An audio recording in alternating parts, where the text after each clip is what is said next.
안녕하세요. 안녕하십니까. 잘 지내셨습니까?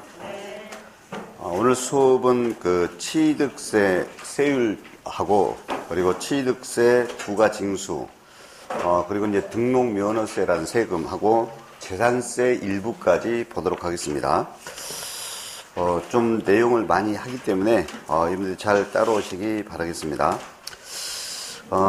지금 우리가 이제 그 지방세 중에서 지금 취득세를 하고 있는데 지난번에는 이제 취득세에 대해서 취득세 과세 대상이라든지 또 취득 시기, 언제 취득됐느냐, 취득 시기, 그리고 또 취득세 과세 표준까지 봤습니다. 과세 표준.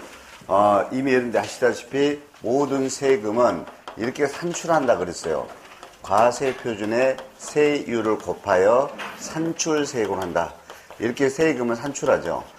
모든 세금이 다 이렇게 산출합니다. 그러면 당연히 이제 우리 취득세라는 세금을 산출을 하면 취득세 과세 표준 이걸 결정해야 되고 또 이 과세 표준에 곱해주는 세율을 또 결정해야 됩니다.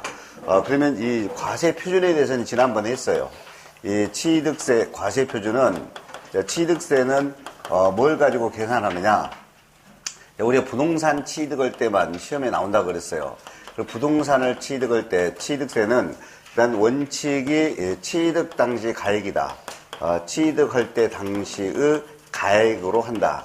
그리고 연부로 취득하면 연부라는 것이 이제 2년 이상 걸쳐서 취득하는 그런 연부 취득은 그때 지급되는 해당 연부 금액으로 한다. 그리고 이 취득 당시 가액이란 신고한 가액이다. 그러니까 취득자가 신고한 가액을 그대로 취득 당시 가액으로 인정해서 이 신고된 가액 가지고 취득세를 계산한다.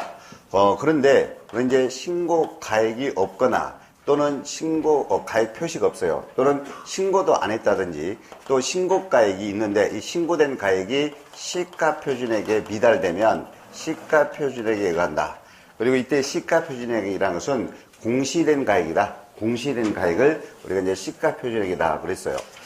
그리고 이제 특례가 있었습니다. 이제 특례는 이 시가 표준액이라는 거, 이거 불문하고, 항상 사실상의 취득 가격을 한다.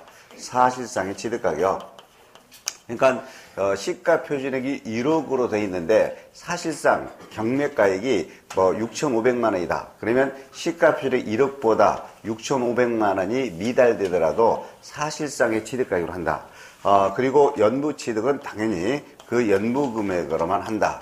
이렇게 항상 사실상 취득 가격이나 그 연부 금액으로만 하는 이 특례가 되려면 객관적으로 증명된다. 그 객관적인 증명되는 취득을 아예 딱 규정을 하고 있죠. 증명 취득을 6가지 국가나 지방자치단체로부터 취득했다. 외국에서 수입으로 그 다음에 공매 방법으로. 근데 이 공매는 당연히 경매까지 포함되고요. 그 다음에 판결문에서 증명됐다. 법인장부로 증명됐다. 하나 더, 부동산 거래 신고로 검증이 됐다. 이런 6가지는 시가 표준액이란 금액보다 미달되더라도 이러한 6가지는 사실상의 취득 가격으로 한다.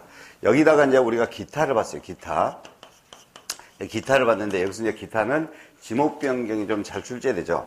지목 변경은 종전보다 증가된 가액으로 한다. 다만 판결문, 법인 정보로 지목 변경에 든 비용이 증명되면 그때 그 비용으로 한다.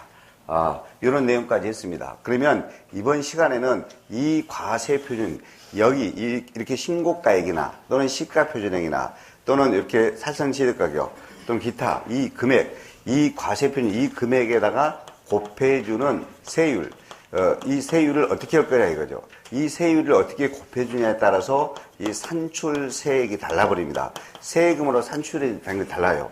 그래서 이 세율을 우리가 지금부터 보자는 거고, 이 세율은 작년에만 출제되지 않았어요.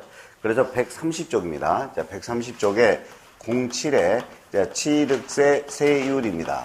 근데 이 취득세 세율, 이 곱해주는 세율, 이 과세 표준 이 금액에다 곱해주는 이 취득세 세율이 크게는 부동산 취득에 대한 세율하고 부동산이 아닌 기타 차량이나 기장비, 선박 이런 거 취득에 대한 세율하고 이렇게 구분해서 지방세법의 법률로 정해져 있어요. 그런데 무조건 현행 중개사 시험은 무조건 부동산 취득에 대한 취득세 세율만 출제됩니다. 이 부동산 취득에 대한 취득세 세율만 출제되고 있어요. 그럼 이제 우리 부동산을 취득했을 때 통상적으로 적용하는 세율이 표준 세율이라 합니다. 통상적인 세율이에요. 어디서 간에 취득하든 간에 이 세율로 곱해준다. 그래서 통상 적용되는 세율입니다. 물론 이제 도지사는 이 표준 세율, 요거를 따르지 아니하고 달리 세율을 조정할 수는 있습니다. 이건 이제 탄력 세율이라고 하는데 좀 이따 하도록 하고, 일단 통상적으로는 이제 취득세 세금은 이렇게 계산해요. 부동산을 취득했을 때. 근데 이 표준 세율도 부동산을 어떻게 취득했느냐? 취득 원인이라고 그러죠. 취득할 때 매매 등으로 취득하는 경우가 일반적이지만 상속으로 취득하는 경우도 있고 증여로 취득하는 경우도 있고, 내가 건물을 직접 신축이라고 해요. 신축. 원시 취득할 수도 있어요. 원시취득 등. 그래서 여러 가지의 취득 원인에 따라서 이 곱해주는 이 표준세율이 다 다릅니다. 그래서 이거는 어쩔 수 없이 암기를 해줘야 돼요. 법에서 정해놓고 있기 때문에 이 표준세율을 암기해줘야 되는데, 지금까지 취득세 세율에서 가장 많이 출제되는 것은 이 표준세율입니다. 표준세율이 가장 많이 출제했습니다. 자, 지금부터 취득 원인에 따라서 표준세율을 보겠습니다. 페이지 131쪽에 있으니까 여러분들은 안 쓰셔도 돼요. 일단 제가 이제 상속으로 취득을 했어요. 부동산을, 토지 건축물, 부동산을 취득했는데 이제 이렇게 사망으로 취득을 해요. 상속으로. 물론 이것도 유증도 포함됩니다. 유증도 상속 취득으로 봐요. 유증이 유언증이에요. 유언증이요. 이것도 이제 상속으로 보는 건데, 이렇게 이제 상속으로 취득을 했는데 농지를 취득했어요. 농지. 이 농지를 취득하면 여기다가 농지 취득하면 이 과세 표준에다가 이 세율을 곱해줄 때 1000분의 23을 곱해줘요. 1000분의 23. 시험은 이렇게 1000분의 23으로 나옵니다. 그런데 제가 퍼센트로 고치면 2.3%라는 거죠. 2.3%. 자, 그러면 예를 들면 이 상속으로 취득해서 취득세 과세 표준이 1억 원이 나왔다고 해봐요. 1억 원. 과세 표준이 1억으로 나왔다. 그럼 그때 세율 곱해주는데 1000분의 23을 곱해주면 산출세금 230만 원이 나와요. 230만 원. 이렇게 계산한다는 거죠. 그리고 여기서 이렇게 1000분의 23을 곱하기를 해주는 이 농지, 이 세율 곱해주는 것이 1000분의 23으로 곱해주는 이 농지는 네 가지만 말합니다. 논이라든지 밭이라든지 과수원이라든지 목장용지, 그렇죠? 이 네 가지만 말합니다. 그러면 축사인 이 목장용지도 농지로 보고 있다는 거죠. 그래서 앞으로 농지라고 이런 식으로 나옵니다. 이런 식으로 나오기는 하는데 좀 모의고사 등에서는 조금 이제 응용해서 낼 때 논밭, 과수원, 목장용지 이런 식으로 내버립니다. 그러면 논밭, 과수, 목장용지는 농지예요. 그러니까 뭐 간단히 말하면 아버지가 컬럭컬럭해서 사망했어요. 그래서 아버지 거 농지를 이렇게 상속으로 취득하면 이렇게 1000분의 23을 곱해준다는 거죠. 근데 이제 농지가 아닌 기타 또 주택 등을 상속받을 수 있잖아요. 주택 등을. 그럴 때는 1000분의 28을 곱해주고 퍼센트로 고치면 2.8%가 되겠습니다. 그러면 여기서 기타는 당연히 시험에 주택으로 이렇게 내볼 수도 있고 임야로 낼 수도 있고 상가로 낼 수도 있고 그래요. 그래서 기타라고 했었는데 농지 이 네 가지를 뺀 나머지는 모두 다 1000분의 28을. 그러니까 사망으로 인해서 상속되자. 그러면 농지 취득은 이 과세 표준에다 1000분의 23. 농지 아닌 기타 부동산 취득은 과세 표준에 곱하기 1000분의 28. 이렇게. 그래서 상속은 이렇게 해주면 돼요. 1000분의 23자가 있고 1000분의 28자가 있어서 38선 그래요. 상속은 38선. 38선이면 사망 아닌가요? 그럼 38선은 뭐가 떠올라요? 사망이 떠오르죠. 사망이 바로 뭐예요? 상속이라는 거지. 그래서 상속은 38선 이런 식으로 암기를 해주면 되고. 근데 이 증여로 취득할 수도 있어요. 이걸 우리는 증여라고 이렇게 시험에 내지 않고 상속 이외라고 그래. 이외. 상속이 아닌 기타 이외 무상이라고 그래. 무상취득. 그러면 상속 이외 기타 무상취득은 뭐 예를 들면 뭐 증여로 취득할 수도 있고 공짜로 뭐 기부 등에 의해서 취득할 수도 있어요. 자, 이렇게 취득할 때는 이제 취득세를 어떻게 곱해주냐? 보통 일반적으로는 1000분의 35를 곱해요. 그러니까 3.5%라는 거죠. 일반적으로. 그러니까, 뭐, 아버지가 생각 없이 이제 주택을, 자식한테 증여를 해줘요. 그러면 증여를 해준데, 과정에서 이 과세 표준이 1억이 나왔다고 해봐요. 1억. 그러면 3.5%, 즉, 1000분의 35를 곱해. 그러면, 취득세 산출세액이 350만 이렇게 나옵니다. 예. 뭐 어떤 분은 그러더라고요. 증여를 하게 되면 증여세가 내기 때문에 왜 또 취득세냐? 다른 거죠. 증여세하고 취득세는 다른 거죠. 우리 증여세는 무상으로 이렇게 노력 없이 무상으로 이렇게 받게 되니까 증여세 세금이 부과되는 거고, 그 다음에 이것도 제 취득이라는 행위가 이루어졌죠. 취득이라는 행위. 그러니까 또 취득세 내야 되는 거죠. 증여세도 되고 취득세도 되는데 취득세는 1000분의 35를 곱하게 합니다. 그 다음에 이제 비영리 사업자가 증여를 받을 수 있어요. 여기서 비영리 사업자는 뭐 우리 교재 비영리 사업자가 132쪽에 있어요. 132쪽에 그 하단에 132쪽의 하단에 동그라미 2번에 비영리 사업자 범위가 있어요. 이걸 열심히 또 암기하는 사람이 있어요. 바보짓이 됩니다. 그냥 비영리 사업자는 그냥 제사나 종교, 뭐 정당, 뭐 이런 거, 또 사회복지법인인데, 보통 이제 교회 같은데, 또는 뭐 사찰 같은데, 이런 데가 이제 비영리 사업자가 되는 거예요. 사회복지법인이라든지, 사회복지법이 많잖아요. 그러면 이러한 비영리 사업자가 증여를 받아요. 그러면 취득세 낼 때 1000분의 28, 2.8%입니다. 일반적인 것보다는 좀 낮죠. 일반적으로 3.5% 내야 돼. 1000분의 35. 비영리 사업자는 1000분의 28. 그렇죠. 그리고 이렇게 지금까지 이제 무상 취득을 했는데 옛날에 상당히 좀 어렵게 낸 경우가 있었어요. 어렵게 낸 경우가 있었는데 이렇게 상속과 그래요. 상속과 상속 이외라고 그래요. 이외 무상 취득에 대한 취득세, 이 세율은 동일하다 그럼 틀려요. 동일하지 않잖아요. 예, 동일하지 않습니다. 모든 상속 증여도 무상 취득이라고 그래서 취득세 세율이 동일하지는 않습니다. 달라요. 상속으로 취득이느냐, 또 이렇게 증여 등으로 취득이느냐, 다릅니다. 그리고 또 상속일 때도 농지냐, 기타, 부동산 취득이냐에 따라 세율이 달라요. 꼭 반드시 정리해 줘야 되고, 그 다음에 이제 원시 취득이 있습니다. 원시 취득이 있는데, 이 원시 취득은, 토지 같은 경우는 뭘 원시 취득이냐면, 바다나 하천 등 공유수면 매립에서 토지로 조성합니다. 이 원시 취득이에요. 그러면, 세율은 어떻게 되느냐? 1000분의 28이에요. 2.8%인데, 근데 이 원시 취득을 토지 쪽으로 내지 않고 건축물로 나옵니다. 건축물은 신축하는 거죠, 신축. 재축 등, 이런 것을 원시 취득이라고 그러죠. 그러니까 건축물을 새로 짓습니다. 신축 또는 재축 등, 이런 원시 취득도, 취득세가 과세되는데 1000분의 28, 2.8%가 과세가 돼요.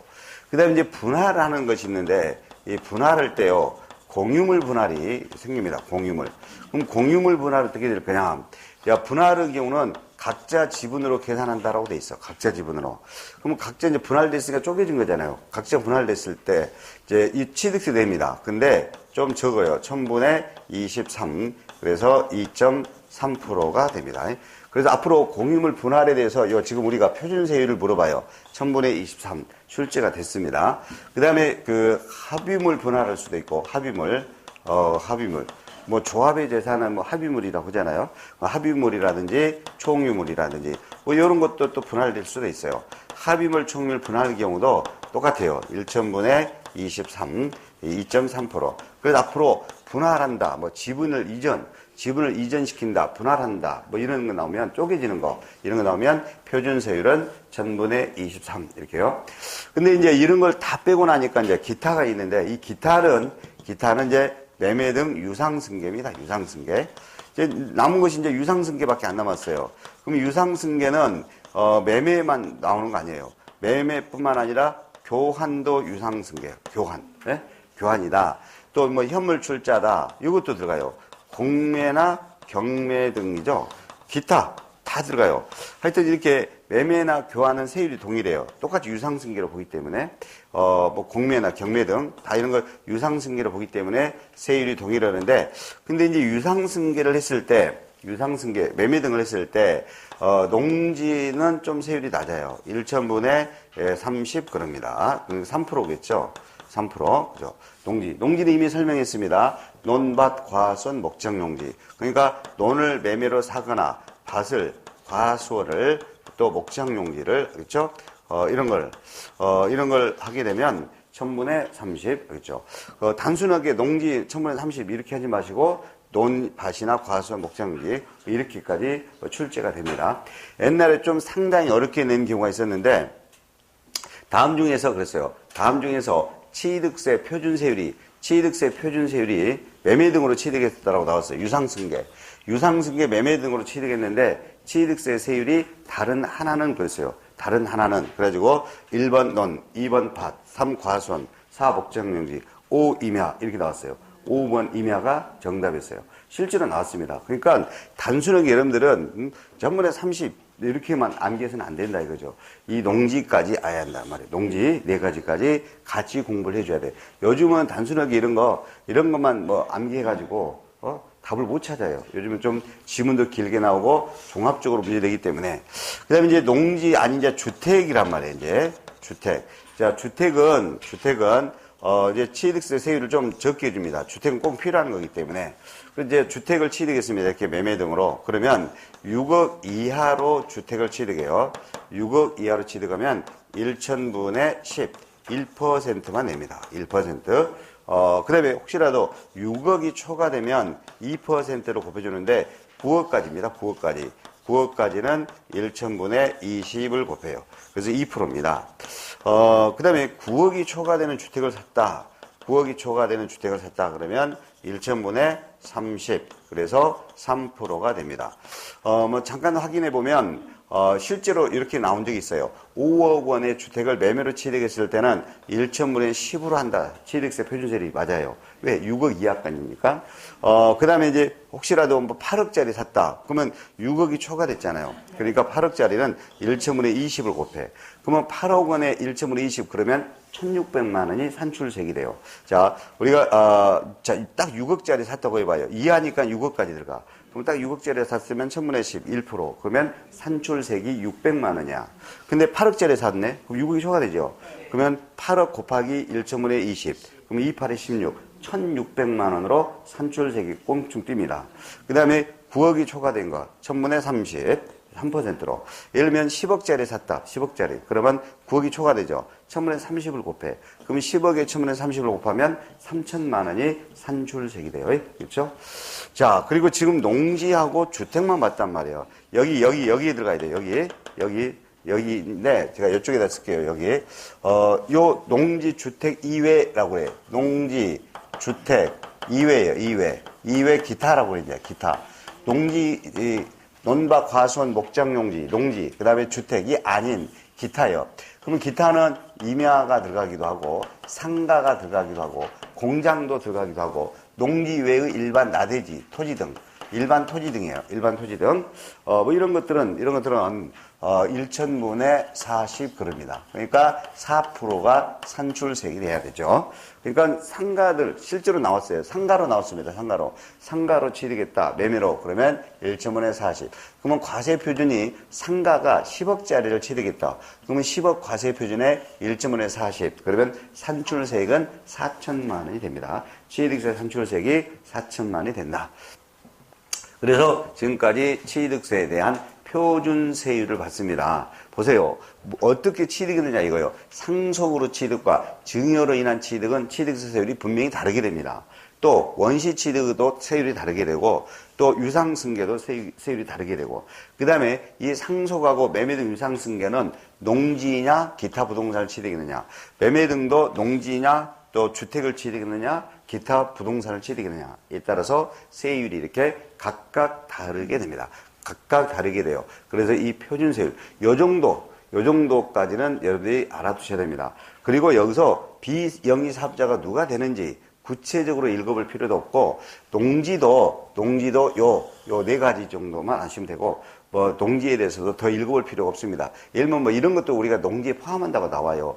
농막 같은 거 있잖아요. 농사 지려고 농막이라든지 퇴비사 하던 거, 막 퇴비사, 지소가 이제 늪이에요. 예? 연못 같은데 늪. 뭐 그런 걸 우리가 이제 지소라고 그러는데 그런 것까지 다 농사 짓는 데 필요한 거 그런 것까지 포함한다. 뭐 이런 식으로 나와요.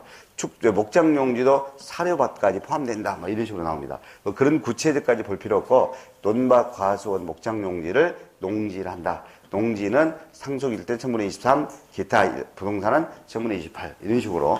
그래서 세율을 좀 암기를 해주는데, 무조건 암기한 것보다는 좀 이거 생각하시면 좋아요. 당연히 상속이 세율이 가장 낮아요. 38선. 그리고 증여는 좀 그보다 높고, 매매 등은 더 높고, 매매 등은 더 높고, 그래서 어떤 식으로 취득이냐에 따라 세율이 이렇게 달랐습니다. 자, 그러면 표준 세율을 봤는데, 페이지 131쪽에 그 위에서 5번째 줄에 보면 조정 세율이란 말이 나와. 조정이란 말이 나옵니다. 조정. 자, 제가 이거는 2라고 붙일게요. 2라고. 자, 2라고 숫자로 붙이겠습니다. 이 조정 세율은 달리 말하면 탄력 세율입니다. 탄력 세율. 자, 현행 통상적으로 이렇게 세율을 적용합니다. 하는데 지방자치단체장, 시도지사 등은 요 표준세율, 요거를 따르지 아니하고 이걸 적용하지 않고 세율을 다르게 또 조정이 가능해요. 조정이 가능합니다. 이걸 이제 탄력세율이라고 하는데 어떤 식으로 조정이 가능하냐면 이 표준세율 있죠. 요거 지금까지 한 거. 이 표준세율의 100분의 50이라고 그래요. 100분의 50 범위 내에서 그래요. 범위 내에서 조정할 수 있어요. 가감 조정할 수 있어요. 가감할 수 있다. 그러니까 세율을 더 늘릴 수도 있고 줄일 수도 있다 이거죠. 늘릴 수도 있고 줄일 수도 있다. 이 표준 세율의 절반 100분의 50 범위 안에서 가감할 수 있다. 그렇죠? 네. 교재가 어디가 있는 거 찾지 마시고 이렇게 세율에 대해서 시도지사는 이렇게 늘리거나 줄이거나 할 수 있다라는 것을 받아들여야 돼요. 이걸 받아들여야 돼요. 예. 책에다 어디가 있는지 표시하는 것이 중요한 것이 아니에요. 이거 받아들여야 된다. 이렇게 세율이 조정도 가능하구나. 이런 것을 탄력세율이라고 그래요. 달리 말하면 조정된다 그래서 조정세율이라고 그러고, 그래서 항상 표준세율하고 탄력세율은 같이 가요. 예. 표준세율이 뭐요? 통상 적용되는 세율.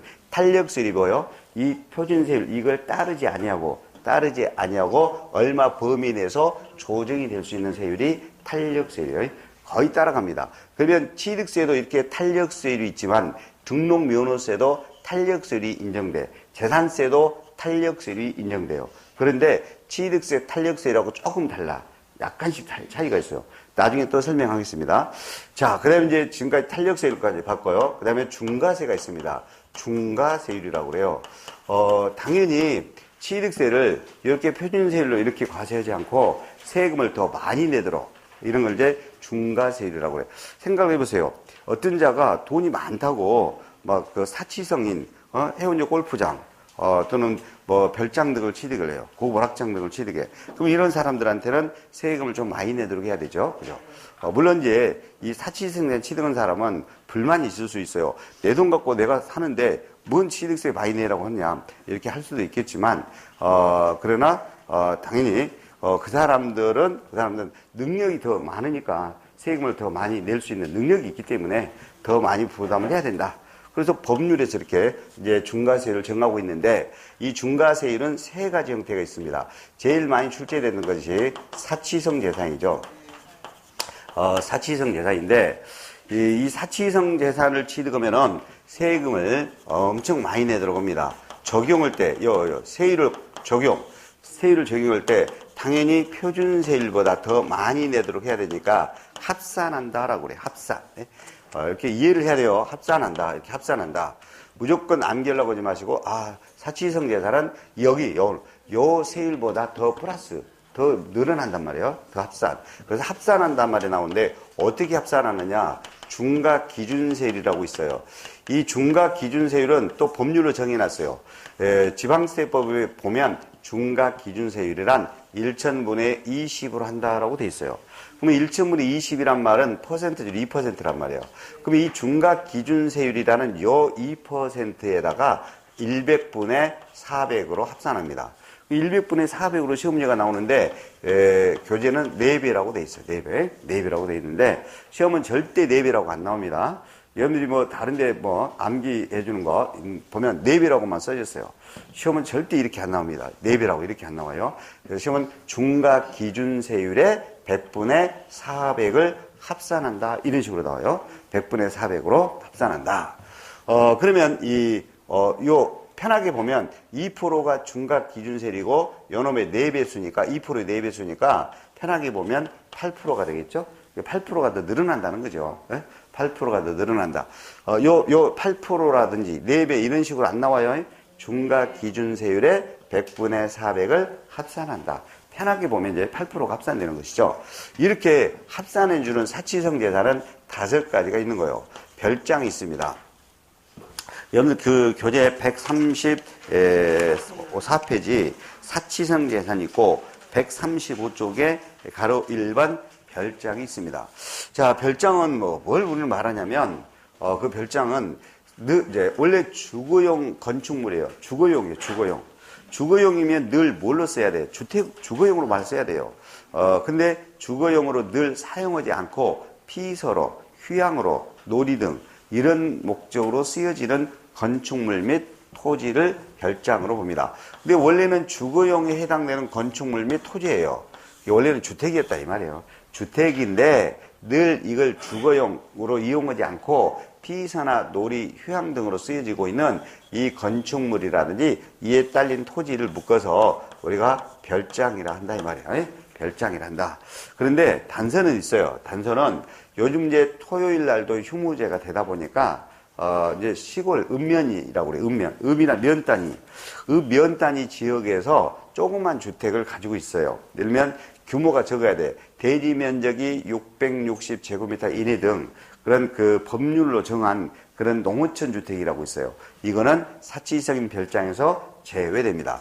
다시 말하면 읍면 소재하는 일정한 농어촌 주택은 사치성인 별장에서 제외시킨다. 그리고 그 별장에서 제외되는 농어촌 주택에 대한 범위가 있어요. 거기 뭐 대지 면적이 660제곱미터 이내일 것, 건물의 연면적은 150제곱미터 이내일 것, 또 시가 표준액이 6,500만 원 이내일 것 등등 있죠. 그런 거 있는데 그런 것까지 구체적으로 암기 안 해도 돼. 근데 모의고사는 그런 걸 내요. 그런 걸 내는데 실제는 그런 것까지 안 내요. 방금 내가 말한 것 정도 읍면 소재하는 일정 규모에 해당하는 농어촌 주택은 사치성인 별장에서 제외. 그 정도만 하시면 돼요. 그 정도. 그리고 주로 우리가 이제 별장은 산간 지역에 있거나 해변가에 주로 있어요. 그런데 산간 해변가가 아닌 도심지에 있는 오피스텔 등이라도 도심에 있는 오피스텔 등이라도 사업자 등록증에 의해서 사업장이라고 해요. 사업장으로 사용하고 있음이 확인이 안 돼. 사업장으로 쓰여지는 사실이 확인이 안 돼. 확인이 안 되면 그것도 별장으로 봅니다. 그것도 별장으로 본다. 됐어요? 그 별장은 이 정도. 자, 그 다음에 해원제 골프장이라는 게 있어요. 반드시 해원제로 운영되는 골프장이어야 되고, 그러니까 골프장, 그러니까 뭐가 생각나요? 거기 골프장에 토지와 건축물을 생각나죠? 그럼 골프장의 토지 및 건축물, 그리고 이것까지도 중과세를 합니다. 골프장 안에 있는 임목까지도 중과세를 해요. 그런데 이 해원제 골프장은 이렇게 중과세를 이렇게 하는데 단서가 있어요. 단서가 하나가 있는데 이 단서가 이제 어떤 거냐면 이 해원제 골프장을 남의 거를 승계 취득을 해요. 승계. 그러니까 매매 등으로 승계, 남의 걸 승계 취득. 승계 취득은 중과세를 제외해요. 승계 취득은 그냥 표준세율로 과세를 해요. 표준세율. 일반 과세한다 이거요. 표준세율로 과세가 되지. 그러니까 남의 거 해원제 골프장을 회사가 승계로 취득했다. 남의 거 승계로 취득했다. 그런 경우는 표준세율로 과세되고. 그럼 어쩔 때 중과세 하겠다는 거요. 신설하거나 증설해서 이래 해원제 골프장을 사용하는 경우. 어떤 회사 법인들이 임야를 사가지고 해원제 골프장으로 신설해서 이렇게 사용하잖아요. 그런 경우에 이제 이렇게 중과세를 하게 되는 거고, 남의 것 승계 취득은 표준세율로 과세가 됩니다. 그 다음에 세 번째, 고급 오락장도 사치성으로 봅니다. 고보락장. 이 고보락장은 구체적으로 한 번도 낸 적은 없어요. 도박장 등입니다. 도박장이나 또는 면적이 얼마 큰 그런 유흥주점 등 그런 것들이 이제 고보락장인데, 고보락장도 사치성으로 보는 거죠. 그 다음에 네 번째, 고급 주택도 사치성으로 봅니다. 근데 이 고급 주택이 사치성으로 보게 되는데, 우리가 주택을 크게 이제 단독주택과 그 다음에 공동주택으로 나누어지잖아요. 그리고 이 다가구 주택도 이 공동주택에 당연히 포함돼요. 그래서 어떤 식으로 이제 고급주택을 판단하냐면, 단독주택이 고급주택으로 되는 형태가 네 가지 형태가 있어요. 네 가지 형태가 있습니다. 그러니까 동그라미 1에 해당하도 고급주택이고, 동그라미 2에, 3에, 4에 각각 어느 하나에 해당되면 고급주택이 됩니다. 고급주택이 돼요. 보면 단독주택에서 만약에 출제되면, 구체적으로 이제 출제되지는 않는데, 만약에 출제되면, 요거요. 1구. 자, 단독주택, 한국 주택에, 자, 연면적으로 따져야 됩니다. 연면적으로 따지는데, 당연히 이제, 뭘 따지냐면, 주차장은 제외가 돼요. 주차장은 제외가 됩니다. 그럼 주차장은 제외된 연면적으로 따져서, 건물 연면적으로 따집니다. 331제곱미터가 초과가 돼야 돼요. 그냥 안 써도 돼요. 그냥, 이런 것이 고급주택이다 하는 걸 알려주고자 하는 겁니다. 331제곱미터 초과해야 되고, 플러스, 또 면적만 초과된다고 해서 고급주택이 되는 것은 아닙니다. 그 건물의 시가 표준액이 9천만 원이 초과가 돼야 돼. 이 9천만 원 초과는 건축물의 시가 표준액만 말해요. 지상에 있는 건축물, 그 주택의 건축물의 시가 표준액이 9천만 원 초과가 돼야 돼. 그리고 플러스입니다. 토지와 건축물을 합쳐서 주택이 공시되죠. 주택이 공시돼요. 그러면 그 공시되는 개별주택 가격, 공시된 가격이 6억이 초과돼야 돼요. 공시 가격이 6억이 초과돼야 돼요. 그러니까 단독주택이 있는데, 그 주차장 면적을 제외된 연면적이 331, 100평이 초과되면서 건물의 시가 표준액이 9천만 원 초과되면서 그 주택의 공시가격, 그 주택이 공시된 가액이 6억이 초과되면 고급주택이 됩니다. 고급주택이 돼요. 이렇게 면적도 초과해야 되고 가액도 초과돼야 돼요. 그렇죠? 여러분들이 혹시 지금 단독주택을 가지고 있는 거라면 고급주택이 아니죠. 네? 그래서 단독주택이 고급주택 그러면 뭐 이걸 생각하면 돼요. 제가 옛날에 그 드라마를 잘 봤는데 지금은 안 한데, 하나뿐인 내 편에 있죠. 거기 회장님 집이 고급주택이라는 거예요. 회장님 집이. 그렇죠. 그래, 회장님 집은 고급주택이 된다. 면적도 크잖아요.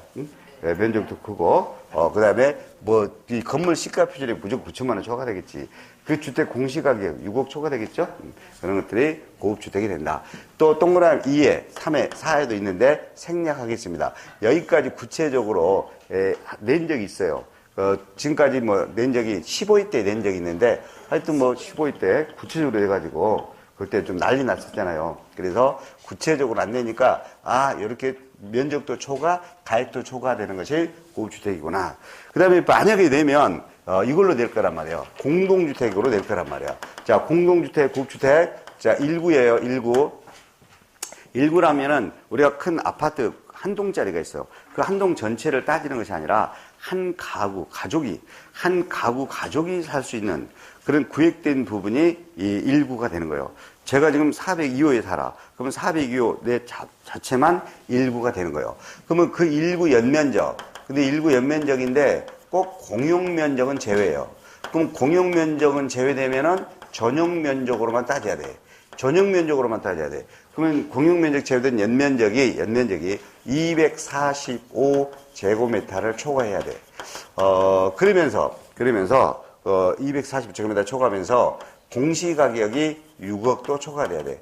그 아파트 공시가격, 내 아파트 공시가격이 얼마? 6억도 초과가 돼야 돼. 공시가격이 6억이 초과돼야 돼. 그러면서 이제 이런 경우도 있어요. 두 개 층으로 돼 있는 복층형이 있어.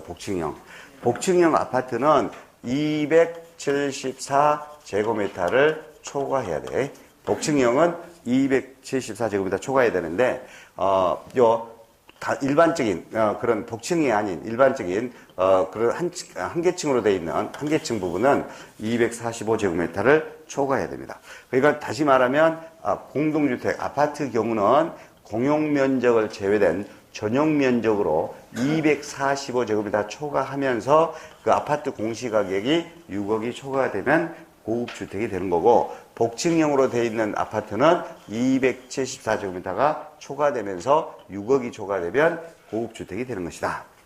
그래서 이러한 고급주택에 해당되는 경우도 중과세가 됩니다. 중과세가 돼요. 제가 생각컨대 여러분들의 단독주택이나 공동주택은 고급주택이 아닌 걸로 사료됩니다. 그렇죠? 고급주택이었으면 이미 취득세 많이 냈겠죠? 그죠? 자, 그 다음에 이제 또 고급 상가이라는 것이 있습니다. 이것도 사치성 재산이다. 사치성 재산이다. 그래서 여기까지만 사치성 재산에 해당됩니다. 그러니까 뭐 고급 자동차니 그런 것들은 해당 사항이 아닙니다. 자, 그러면 잠깐 문제를 확인해 보도록 하겠습니다. 138쪽에. 자, 옛날에는 좀 쉽게 냈어요. 옛날에는 138쪽에 보면 예제가 하나가 있어요. 예제를 보면 지방세법상 취득세 표준세율에다가 중과기준세율의 100분의 400으로 보세요. 이렇게 중과기준세율의 100분의 400으로 나오죠. 이렇게 합한 세율이 적용되는 취득세 과세 대상은 다음 중 모두 몇 개인가? 가로 안에 보면 중과 적용 요건을 모두 충족한 것으로 가정한다. 중과 요건들, 이런 요건들을 다 충족한 것으로 가정했을 때, 몇 개에 해당되는 거냐, 이거요. 그러면 동그라미 기억 끝털이 별장 되잖아요. 이면 골프장도 되고, 디귿 고급주택 되고, 리을 고급 오락장도 되죠. 그래서 4개가 되고, 미음, 과밀억제 권역은 해당사항이 아니죠. 과밀억제 권역은 여기 해당사항이 안 들어가잖아요. 그죠? 해당사항이 안 되니까 몇 개요? 4개가 돼요. 정답은 몇 번? 4번이 됩니다. 보세요. 이렇게 뭐, 표준세율, 보세요. 표준세율에다가 뭐 8% 합산하여 이런 식으로 안 내잖아요. 또 뭐 4배 이런 식으로 안 해요. 중과기준세율의 100분의 400을 합산하여 이런 식으로 나옵니다. 그래서 꼭 아셔야 되겠고, 그러면 예를 들면 이렇게 봅시다. 자, 주택을 상속받았어요. 주택을 상속받았어. 그러면 2.8%가 세금이잖아요. 표준세율이 1000분의 28, 2.8%. 여기다가 이게 고급주택을 상속받았어. 그러면 상속을 받았어요.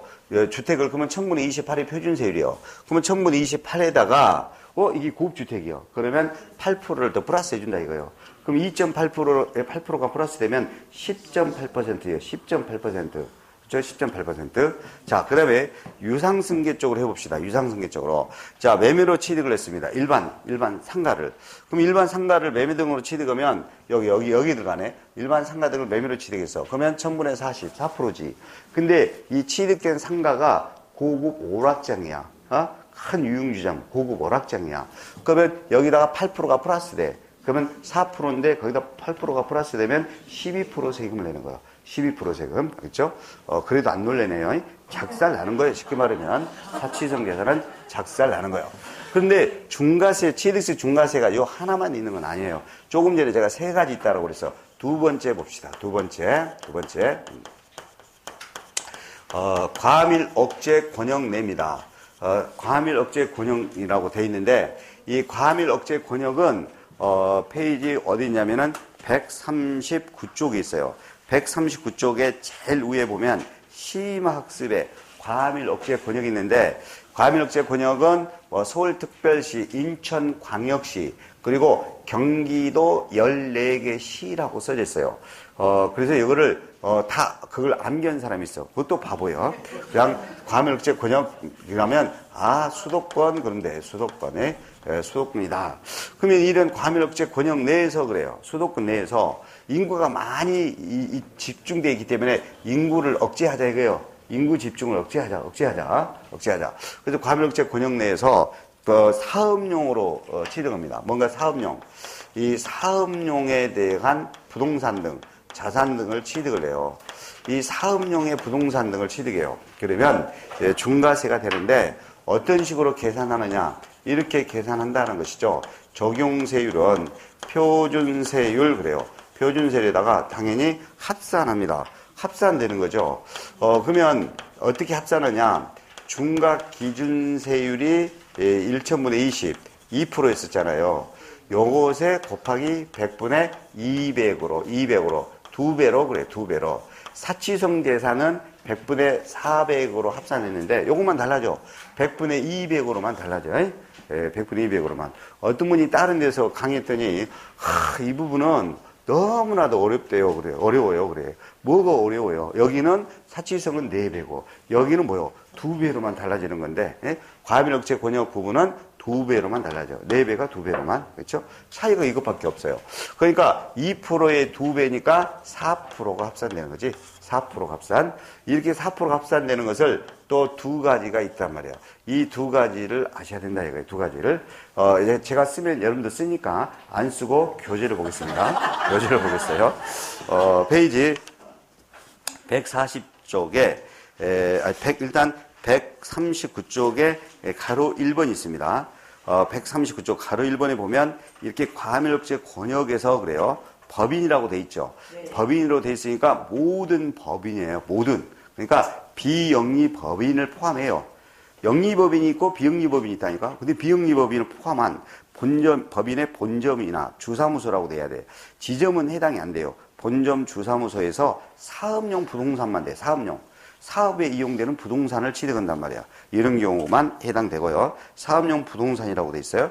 법인의 본점 주사무소에 사업용 부동산 취득, 사업용 부동산 취득하는 경우인데 가로 열고 꼭 써요. 신축, 증축만 적용.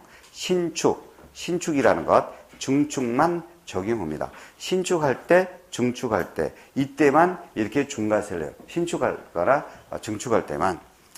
그러니까 이렇게 과밀억제 권역에서 법인이 왜 이 사업용 부동산을 취득한단 말이에요. 신축으로, 증축으로.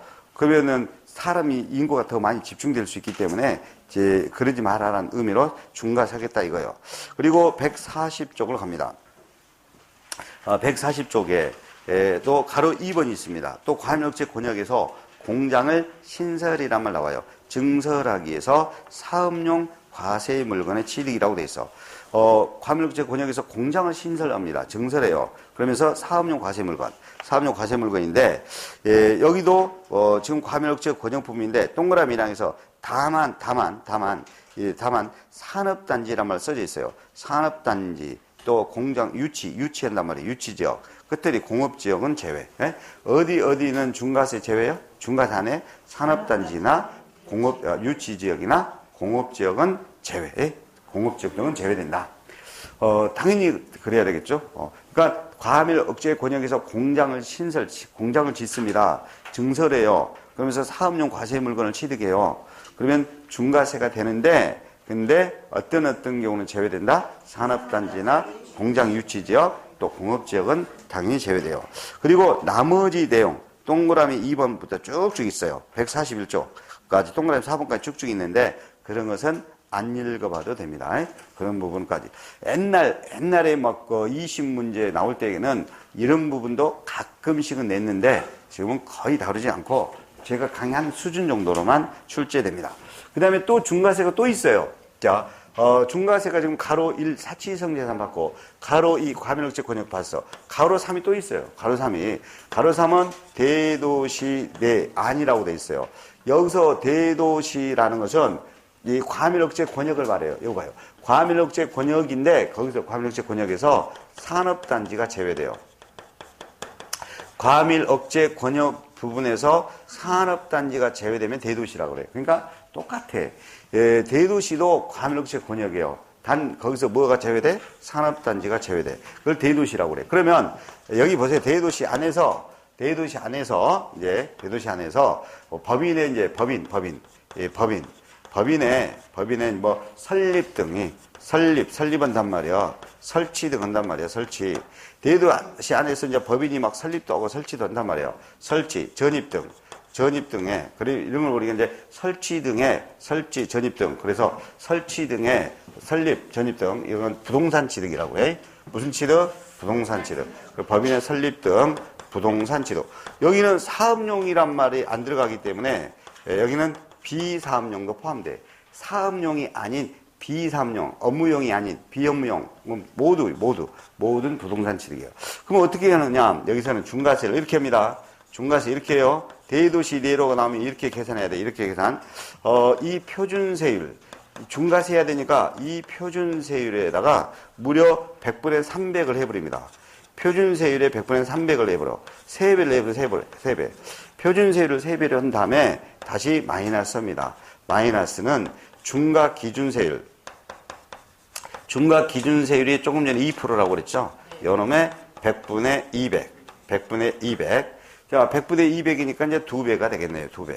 그럼 중과 기준세율이 100분의 200이면 4%죠? 4%를 뺍니다. 빼. 앞에서 표준세율에다가 세배를 했기 때문에.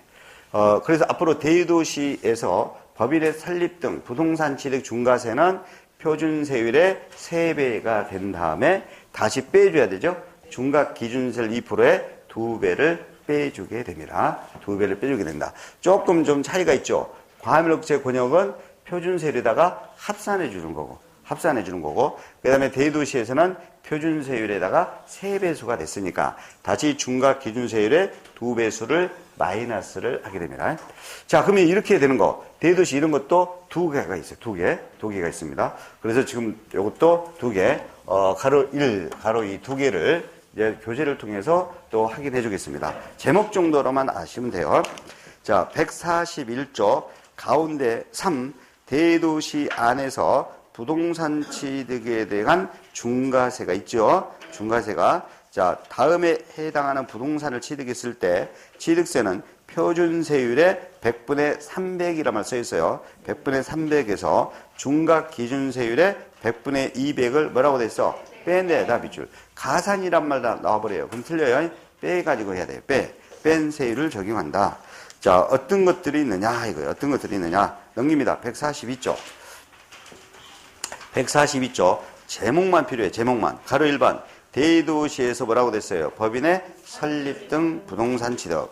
그러니까 뭐 설립 등 등자가 드는 이유는 지점 설치나 또는 대도시 밖에서 이렇게 청주시에서 수도권 대도시 안으로 전입을 해요. 그런 전입 등 부동산 취득을 다 포함해요. 그래서 설립 등이라고 그래요. 대도시에서 법인이 설립합니다. 분점 등은 설립이라고 그러고 지점은 설치라고 그래요. 지점 설치도 해요. 그 다음에 대도시 밖에서 옮겨가요. 대도시로 전입 등. 이란 뭘 취득해? 부동산을 취득하면 이렇게 중과세가 됩니다. 또 가로 2번 있습니다. 143조. 가로 2번. 대도시에 대해서 공장을 신설이란 말 나오죠? 증설 시에 따른 뭐요? 부동산 취득. 이것도 그렇다는 거죠. 이것도 그렇다는 겁니다. 대도시 내 공장을 신설 증설에 따른 무슨 취득? 부동산 취득도 이렇게 중과세가 됩니다. 자, 그런데 이제 중과세 제외가 있어요. 중과세 제외. 자, 요거. 지금 이 가로 3 대도시 중과세 봤죠? 대도시 중과세. 두 가지가 있었죠. 법인의 대도시 안에서 법인의 설립 등을 하면서 부동산 취득을 한다든지 또 공장을 신설 증설하면서 부동산을 취득했어요. 그러면 이렇게 중과세가 되는데 중과세 제외를 여기다 쓰기 뭐 하니까 이쪽에다 쓰겠습니다. 중과세 제외. 중과세 제외되는 거. 중과세 제외됩니다. 지금 대도시에 대한 중과세 제외예요. 대도시에 대한 중과세 제외인데 이쪽에다 쓰겠습니다. 대도시에 대한 중과세 제외. 이 중과세 제외되는데 일단 요걸 중과세 제외시킵니다. 자, 일구란 말이 한 가족이 살 수 있는 거란 말이에요. 그러면 일구의 연면적이 60이라고 그래요. 60제곱미터 이하예요, 이하. 그러니까 열 몇 평밖에 안 돼. 60제곱미터 이하이면서 사원용 공동주택입니다. 그러니까 그 아파트 한 채의 연면적이 60제곱미터 이하이면서 그 직원들 사원용 공동주택은 복지용이라 그래. 그래서 중과세가 뭐요? 제외된다. 그 다음에 당연히 또 요것도 제거해야 돼요. 중과 제외시키는 업종이 있습니다. 중과 제외되는 업종이 있는데 수없이 많아. 이게 도시형에 해당하는 할부금융업이라든지 못 찾아요. 어디에서 할부금융업이라든지 은행업이라든지 보험업이라든지 의료업 등을 말합니다. 그러니까 도시에 해당되는 업종이에요. 여러분들이 생각하는데 이건 도시에 있어야 된다. 그런 것은 중과세 안 합니다. 어쩔 수 없이 도시에 있어야 되는데 그러면 도시에 있어야 되는데 대도시 안에 있다라고 그래가지고 중과세 하면 안 되겠죠. 수없이 많아요. 수없이 많습니다. 대표적으로 할부금융업으로 거의 나오는데 할부금융업이라든지 은행업, 보험업, 의료업, 첨단업종 여러 가지 인쇄업, 뭐 이런 것들, 도시에 해당되는 업종은 중과보다 제외된다. 그럼 여러분 쉽게 생각해요. 할부, 금융업이나 의료업이나 보험업 등, 도시에 해당되는 것은 중과가보다 제외된다. 제외된다는 것. 그죠? 그 다음에 세 번째, 당연히 산업단지가 중과세 제외되네요. 산업단지가 중과세 제외된다. 산업단지도 중과세 제외. 그래서 요 중과세 제외되는 거 세 가지 정도 알아두시면 되겠습니다. 자, 그러면 지금까지 이제 중과세만 봤습니다. 그런데 페이지 143쪽에 5번이 있어, 5번. 세율의 특례가 있는데, 자, 지금 제가 제목으로는 보세요. 세율에 대해서 제목으로는 1. 표준세율을 했어요. 표준세율. 그 다음에 2. 중과세율을 했어요. 탄력세율. 그 다음에 3. 중과세율. 중과세는 세 가지 있네. 사치성 재산의 중과세가 있고, 과밀 억제 권역의 중과세가 있고, 대도시 안에서 중과세가 있죠. 맞아요? 네. 예. 그럼 어디에 중과세 해당되는지 잘 정리를 해줄 필요가 있고, 이렇게 출제된 적이 있어요. 이 세 가지 중과세 대상에 해당되지 않는 것은 뭐 이렇게 출제된 적도 있어요. 그 다음에 조금 전에 우리가 문제 풀어봤듯이 요것만 물어볼 수도 있어. 이렇게 표준세율에 중과기준세율의 100분의 400을 합산해서 정되는 사치성 재산 모두 몇 개냐, 뭐 이런 식으로만 낼 수도 있어요. 그러니까 여러분들이 구분해 줘야 되고, 그 다음에 틀리게 이렇게 나온 적도 있어요. 일부 연면적이 60제곱미터 이하인 사원형 공동주택의 경우에도 중과 적용 요건에 해당되면 중과세를 적용한다. 틀리죠? 중과세에서 만다 제외되죠. 그리고 좀 어렵게 낼 때 이렇게 나온 적도 있죠. 할부금융업도 그래요. 할부금융업도 대도시 안에서 대도시 안에서 또 할부금융업도 중과세에 포함한다. 틀립니다. 중과세 뭐예요? 제외되는 거죠. 당연히 산업단지 제외가 되는 거고요. 그러면 지금 3중과세까지 봤어요. 그러면 세율의 4는 여기다 쓰겠습니다. 세율의 4는 저는 이제 4라고 돼 있는데 교재는 5라고 돼 있어요. 그럼 저는 4라고 붙입니다. 4. 세율의 특례입니다. 이 부분도 또 최근에 잘 출제가 되고 있네요. 세율의 특례가 있는데, 세율의 특례는 두 가지 특례가 있습니다. 두 가지 특례가 있는데, 첫째는 형식적 취득 등에 대해서 취득 등이라고 되어 있네요. 형식적 취득 등에 대한 세율의 특례가 있는데, 이렇게 한다는 겁니다. 이렇게 적용세율을 이렇게 해요. 이렇게 합니다. 이 표준세율 있죠. 안 지웠어요. 제가 이거. 이 표준세율에서 뺀다라는 겁니다. 뺀다란 말 써요. 뺀다. 어떻게, 뭘 빼냐? 중과기준세율을 빼게 됩니다. 이 중과기준세율은 조금 전에 1,000분의 22%라고 그랬죠? 이걸 빼가지고 적용해요. 그러니까 큰 혜택입니다. 큰 혜택이에요. 자, 이 표준세율이 보세요. 상속 1000분의 23, 1000분의 28, 또 뭐 증여는 1000분의 35, 1000분의 28, 원시세 1000분의 28 등. 이러한 표준세율에서 1000분의 2%를 빼고 계산한단 말이에요. 예를 들어서 2.8% 표준세율이다. 그럼 여기서 2%를 빼줘버려. 그러면 0.8%만 되는 거죠. 큰 혜택이 되는 겁니다. 큰 혜택. 이런 것이 이제 우리 교재에서 동그라미 1번부터 동그라미 7번까지가 있고, 조금 이따 할게요. 그 다음에 두 번째 특례가 있어요. 두 번째 특례는 취득의제 등이라고 그래요. 취득의제 등. 그럼 취득으로 본다라는 거 있었습니다. 지목변경 생각나요? 네. 지목변경, 과점주주 이런 거. 이런 것들은 이렇게 특례를 합니다. 이런 것들은 이렇게 특례를 해요. 무조건 중과기준세율만 세금으로 계산합니다. 이 중과기준세율이 2%죠. 그러니까 중과기준세율을 2%를 곱해가지고 계산합니다. 그러니까 특례죠. 이것도 특례죠. 2%만 계산하니까. 그죠? 자, 그러면 두 가지 특례에서 이쪽의 특례를 먼저 보겠습니다. 위에 거 2% 빼주는 것. 자, 페이지 143쪽에 하단에 가로 1번 형식적 소유권 취득에 대한 세율 적용 특례 찾았나요? 네. 자, 거기 읽어볼게요. 자, 다음에 하나에 해당되는 취득에 대해서 취득세는 표준세율에서 중과 기준 세율을 뺀다라고 돼 있어. 뺀 세율로 산출한다. 거까지만 밑줄이에요. 거까지만.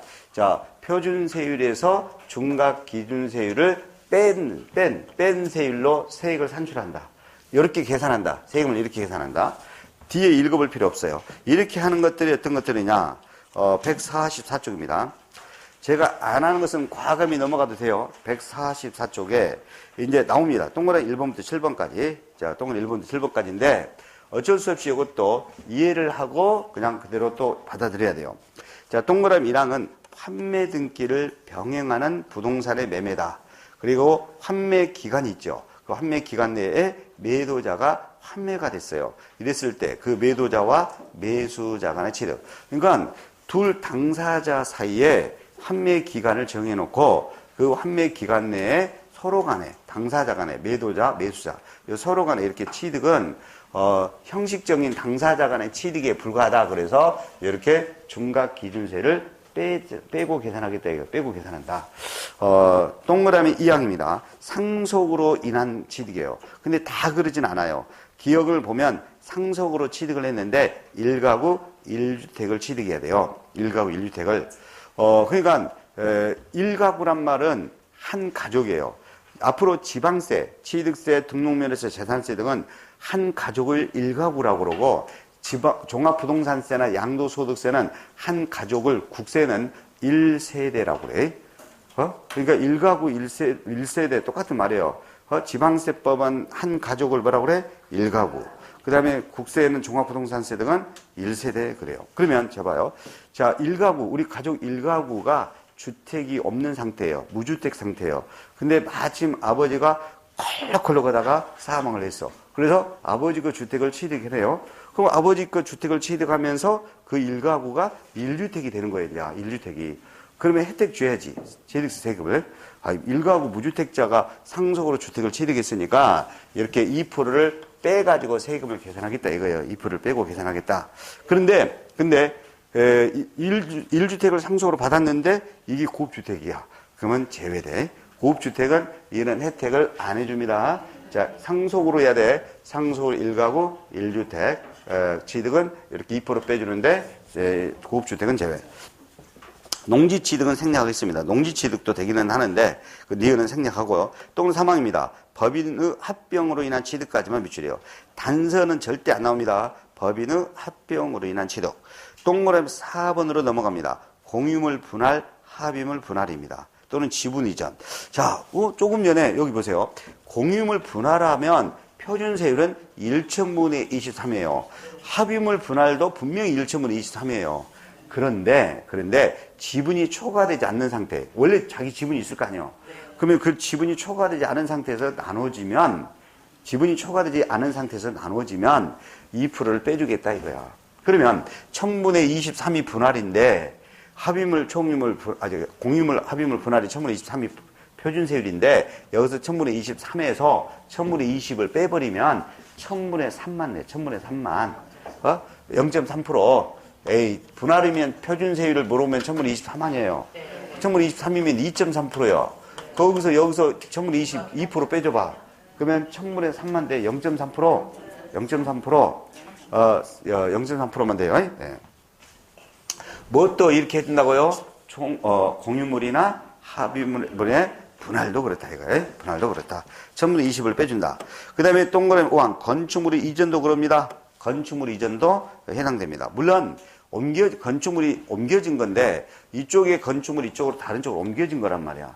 이게 이전이에요. 그러면 기존치가 옮겨졌을 뿐이니까 혜택을 줘야 되잖아요. 이렇게. 2% 빼줘야지. 여러분 생각을 해봐봐요. 이쪽에 건축물을 헐어가지고 다른 토지에다가 옮겨놨는데, 예? 근데 그 취득세를 2% 안 빼준다고 해봐. 그럼 화딱지 나겠지. 나 이거 그대로 옮겼을 뿐이다. 그대로 다 부과해버리면 화딱지 나. 그러니까 1000분의 22%를 빼주게 됩니다. 그런데 옮겼는데 종전 건축물가의 기존치를 초과돼. 그럼 기존치 초과 부분은 혜택을 줘, 안 줘? 안 주는 거지. 그래서 초과 부분은 제외야. 초과 부분은 제외된다. 초과되지 않은 상태, 기존치를 옮겨주는 것. 이것도 2%를 빼준다. 그리고 동그라미 6은 이혼 시 재산 분할입니다. 이것도요, 혼인 중에 형성된 공동재산이잖아요. 부부가. 혼인 중에 형성된 부부 공동재산인데 어쩔 수 없이 이혼하다 보면서 분할하게 된다니까. 재산 분할하게 돼. 이런 것도 2%를 빼주게 되고 동그라미 7, 그 밖에 거는 가입표, 그 밖에 거는 할 필요가 없습니다. 자, 그러면 지금까지 표준세율에서 중과기준세율을 빼가지고 세금이 적용돼서 산출세액으로 하는 이런 특례를 받습니다. 이런 특례, 법인의 합병, 공유물이나 합의물의 분할, 이혼시 재산분할, 상속으로 인한 1가구 1주택, 환매 기간 내에 매도자와 매수자 취득 등등. 맞아요? 예, 법인 합병 뭐 이런 것들이 돼요. 자, 그 다음에 이제 요리 갑니다. 요리. 취득 의제 등. 145쪽 나옵니다. 145쪽 가로 2번 제일 위에 다음에 하나에 해당이 되는 취득에 대해서는 취득세는 중과기준세율인 1천분의 20 이걸 적용하여 계산한 금액을 그 세액으로 한다. 다만 그건 가입해요. 다만은 할 필요 없어. 다만까지 하니까 어렵다고 하는 거예요. 예, 그 다만은 안 해도 돼요. 절대 그 시험에 안 나옵니다. 이렇게 중과기준세율을 곱하여 산출세액으로 하는 거, 이렇게 하는 거, 요렇게 하는 것들이 어떤 것들이 있냐 이거요. 그래서 동그라미 1항 개수로 인한 취득이요. 뭘 개수했다는 거요? 뭘 개수해? 건축물을 개수하는 거지. 예? 개수라는 것은 건축물의 개수요. 건축물의 개수요. 근데 가로 안에 있어. 이 여러분들 개수할 때, 건축물 개수할 때 면적이 증가되죠. 이거는 원시 취득으로 계산해요. 그 면적 증가는 원시 취득으로. 원시 취득은 1천분의 28이에요. 원시 취득은 1천분의 28이에요. 그러니까, 건축물이 개수로 인한 것도 중과 기준율 2%만 세금 계산하는데 단 면적 증가는 뭘로 계산한다? 원시 취득으로 계산해요. 원시 취득이면 1천분의 28이 되겠네요. 그렇죠? 그 다음에 동그라미 2번은 차량 등 토지 등 가액 증가가 됐는데 그게 종류 변경이에요. 차량 등 가액 증가가 뭐예요? 종류 변경 아니요? 종류 변경. 그 다음에 토지 가액이 증가가 뭐예요? 지목 변경이에요. 그러면 차량 종류 변경, 토지 지목 변경 등 이런 가액 증가, 지목 변경, 가액 증가도 뭐예요? 이것도 2%만 부과합니다. 앞으로 차량 종류 변경했다, 토지 지목 변경했다 이런 것도 몇 프로만 세금 낸다? 2%만 세금 내는 거다. 그 다음에 동그라미 3항은 과점주주 주의취득이다. 과점주주 나옵니다. 과점주주 주의취득. 비상장법인의 과점주주 있잖아요. 그것도 우리가 2%만 계산하는 거구나. 과점주주 주의취득도. 이 동그라미 1, 2, 3을 묶어가지고 이게 취득으로 본다요. 사실상 취득은 아니에요. 실제 취득은 아닌데 건축물 개수로 가액 증가, 차량 종류 변경, 토지 지목 변경, 가액 증가, 과점주주 주의취득 등 이런 거 취득으로 본다요. 실제 취득은 아닌데 취득으로 보는 거죠. 의제되죠. 그러니까 2%만 세금 내라 이거요. 취득으로 의제되니까 2%만 부과해라. 근데 이것 이외에도 동그라미 4번부터 동그라미 7번 쭉 있는데 동그라미 7항은 그 밖에라고 돼 있어. 그 밖에 대통령령으로 정하는 취득이 있는데 그 밖에 대통령으로 정하는 취득이 145쪽 제일 오른쪽에 참고로 조그만 글씨로 써졌습니다. 조그만 글씨로 써있는데 밑에 거 참고입니다. 밑에 거. 이것도 2%만 부과되는 겁니다. 2%만 부과되는 거. 1번부터 5번까지 있는데 2번과 3번만 표시해요. 2번 무덤 표시하고 끝털이 지목이 묘지 미출이에요. 묘지. 그러니까 무덤이라든지 또 지목이 묘지인 토지 취득. 그러니까 이렇게 무덤을 취득하거나 또 이렇게 무덤과 접속된 토지라고 그래. 그래서 이걸 묘지라고 그래. 묘지. 그래서 무덤과 이 묘지를 취득하면 취득세를 몇 프로만 내도록 한다? 중과기준세율 2%만 내도록 대통령령으로 정해놨다 이거예요. 그 다음에 3번입니다. 임시건축물이라고 돼 있는데 여러분들 모델하우스 등 임시건축물의 취득은 취득세 부과하지 않습니다. 그런데 존속기간이 1년 초과해다 몇 줄? 1년 초과돼. 그럼 기간이 1년 초과돼 버리면 세금이 나와. 2%만 부과합니다. 2%만. 1년 초과되는 임시건축물의 취득도 몇 프로 세금 낸다? 2% 세금 냅니다. 자, 그러면 지금까지 요 특례도 봤습니다. 이 특례도 봤어요. 자, 특례는 두 가지 있는데 잘 알아두셔야 돼. 요 위로 가는 특례냐, 즉 표준세율에서 중과기준 2%를 빼는 이 특례냐, 취득의제인 이쪽이 특례냐 구분해 줘야 되고요. 그리고 특히 요 취득의제에서 건축물의 개수는 중각 기준세율 2%만 부과되는데 면적 증가는 뭘로 본다? 원시치요. 자, 그러면 한 문제만 잠깐 해결해 보겠습니다. 146쪽입니다. 146쪽. 여러 번 나온 건데 2번 문제로만 보겠습니다. 2번이나 1번이나 똑같은 거예요. 반복해서 출제된 겁니다. 2번 봐요. 2번. 2번은 취득세 표준세율에서 중각 기준세율을 뭐라고 돼 있어? 뺀에다 빗줄. 뺀 세율로 산출한 금액을 세액으로 하는 것으로 모두 묶은 것은 그랬어. 요렇게 되는 거 보세요. 위에 거 요렇게 표준세율에서 중각 기준세율을 빼고 요렇게 계산되는 것만 모두 묶은 것은 그랬어요. 모두 묶은 것은. 쉬운 문제가 아니에요, 이거. 자, 기억을 보면 환매 등기 병행하는 환매 기간 내에 매도자가 환매가 됐을 때 당사자, 매도자와 매수자 간의 취득은 해당되죠. 해당되잖아요. 첫 번째로 봤잖아요. 첫 번째로 해당되는 거죠. 그러니까 동그라미. 그 다음에 니은번은 존속기간이 1년 초과되는 임시건축물의 취득. 이건 해당이 아니죠. 이거는 밑으로 가는 거예요, 이거. 중각 기준세율 이쪽으로 가는 거예요, 이쪽으로. 그러니까 가입표 쳐요. 가입표. 그 다음에 디귿은 이혼시 재산분할. 되죠? 이 동그라미. 그 다음에 리을은 또 공유물 분할이야. 근데 공유물 분할인데 자기 지분이 초과되지 않는 상태에서 분할을 한 거죠. 그러니까 우회로 가야 돼, 우회로. 표준세율에서 중각 기준 2%를 빼는 거예요. 그러면 4개 중에서 여기에 해당되는 것은 동그라미 기억, 동그라미 디귿, 동그라미 리을 3개가 해당이 돼. 그 정답 몇 번이요? 5번이 되겠다 이거예요. 5번. 알면 쉽습니다, 이제. 알면 쉬워요. 그죠? 그러니까 헷갈리게 해놓아요. 헷갈리게. 여기 요 놈을 물어보놓고 요걸 물어보놓고 밑에 거 이렇게 되는 것을 딱 집어넣는단 말이야. 그럼 헷갈려. 정확히 안 해놓으면 헷갈립니다. 헷갈려. 그러니까 단순히 암기만 해서는 안 된다는 거죠. 이것을 꼭 이해를 하고 있어야 되고 구분할 줄 알아야 됩니다. 그 다음에 이것만 더 설명하고 오시겠습니다. 또 속으로 또 저 자식이 언제 실라나? 어쩔 수 없이 세율은 끝내고 쉬어야 될 거 아니에요. 세율을 하다가 중간에 쉬러 가는 것은 좀 그렇잖아요. 그래서 저도 욕을 많이 얻어먹었어요. 집사람한테. 뭘 하고 있는데 밥 먹으라고 불러요. 근데 그걸 끝내고 가야 되는데 그러다 보면 5분 10분 늦어요. 그러면 밥을 차르는 데가 언젠데 1시간도 넘었는데 있냐고 물어요. 그렇지만 짜증나지만 여기서는 짜증 내지 맙시다. 금방 쉴 거니까.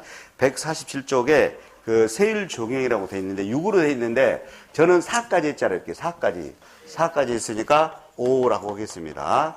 이 5가 이제 세율의 적용 방법이에요. 적용 방법인데 3가지만 아시면 됩니다. 여러 개가 있는데 첫 번째 가로 1번은 토지나 건축물을 취득한 후 5년 이내 빗줄.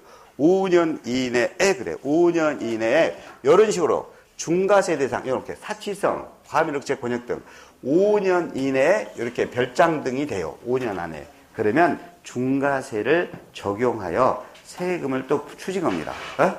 그러니까 토지나 건축물 취득해서 5년 안에 별장등이 되면 세금 다시 계산해요. 중과세로 다시 계산해서 세금 추징합니다. 네, 됐어요. 그 다음에 5년 이내만 잘 알아주시면 되고 그리고 5년 넘어서 되는 것은 중과세 안 합니다. 그러니까 여러분들이 별장으로 중과세 안 받으려면 5년 동안 주거용으로 쓴 다음에 5년 지나서는 별장으로 써도 돼요. 예? 그러나 5년 안에 별장이 되면 중과세가 돼가지고 세금이 더 추가로 징수됩니다. 가로서 한번 봐야 돼. 자, 우리 과밀 억제 권역에서 공장 신설 증설을 하면 중과세가 되죠. 그런데 임대인이 아닌 공장 임차인이 공장을 신설 증설해요. 그래도 소유자, 임대인이 신설 증설한 것으로 보고 중과세가 됩니다. 그러니까 소유자가 아닌 사람이 공장을 신설 증설했을 때도 누가 신설 증설을 보겠다는 거예요? 소유자가. 그렇지. 소유자가 신설 증설을 봐요. 147쪽의 밑에서 네 번째 줄입니다. 네 번째 줄에 그 과세 물건의 소유자가 신설 증설한 것으로 본다. 누가 신설 증설한 것으로 본다? 소유자. 그럼 누구에게 중과세가 돼야 돼? 소유자에게 중과세가 돼야 돼. 쉽게 말하면 임차인이 신설증서를 해도 임대인이 신설증서를 한 것으로 본다 이거요. 148쪽입니다. 가로 5번. 자, 148쪽 위에서 네 번째 줄에 가로 5번에다는 별표를 쳐놓습니다. 여러 번 나왔어요. 여러 번. 자, 같은 취득 물건에 대하여 둘 이상 세율이 해당이 되면 그중 높은에다가 꼭 밑줄 쳐놔요. 높은 세율이 적용됩니다. 혹시라도 같은 취득 물건인데 세율이 2개 이상에 해당되면 그 중에서 뭘 쓰자? 높은 세율을 쓰자 이거요. 높은 세율을 쓰자. 그래서 이 가로 5번까지 받고 낮은 세율로 틀리게 자주 나왔어요. 낮은 세율이 아니라 높은 세율이다. 자, 그러면 이 시간에 시간이 많이 흘렀지만 취득세 세율 딱 작년 매년 출제했는데 작년 29회 때만 출제가 안 됐어. 희한하게 작년에만 안 했어요. 반드시 올해 취득세 세율 출제가 됩니다. 출제되니까 딱 정리해야 돼요. 또 당연히 알고 있어야 돼요. 이거 실무에서도 어느 정도는 알고 있어야 돼. 그래서 취득세, 부동산 취득할 때 표준세율, 맞아요? 그 다음에 탄력세율, 그 다음에 중과세율. 중과세가 3가지 있잖아. 그 다음에 세율의 특례, 두 가지. 세율의 특례 2가지 구분해주고, 그 다음에 마지막으로 세율 적용 방법.